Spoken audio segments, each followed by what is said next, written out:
So, hello guys! Mag-harvest ulit tayo for the third time. The second time, hindi tayo naka-video. So, yan, daming hinog. Sobrang daming hinog ng ating strawberries. Kaya, di ba? So, i-harvest natin. This time, guys, is hindi namin na-harvest everyday. Kasi nga, dahil sa busy. So, ayan. Sobrang dami ng hinog. Kaya mag-harvest tayo. Papakita ko sa inyo mamaya kung gaano kadami ang ating ma-harvest. Kasi nung nakaraan, ang na-harvest ko is halos 2 kilo. Tapos yung second time around, yung kasya lang din sa amin talaga. So, marami siyang bunga. Di ba? Kita nyo naman. Maraming bunga na nakatago sa dahon-dahon. So, ayan. So, marami. Di ba? So, ayan. Maganda talaga, guys.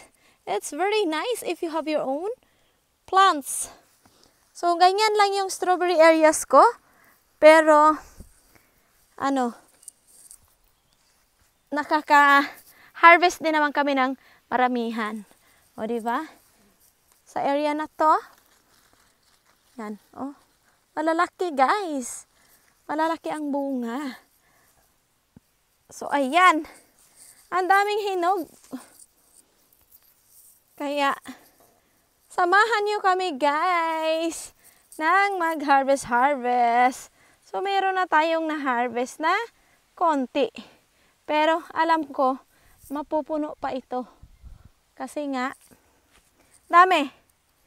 Di pa kami nakaka-start lang. Di ba? Magtago-tago lang siya, guys. Parang mag-hide and seek lang kami ba? Yun, So, hide and seek lang tayo ng ating mga strawberries, di ba?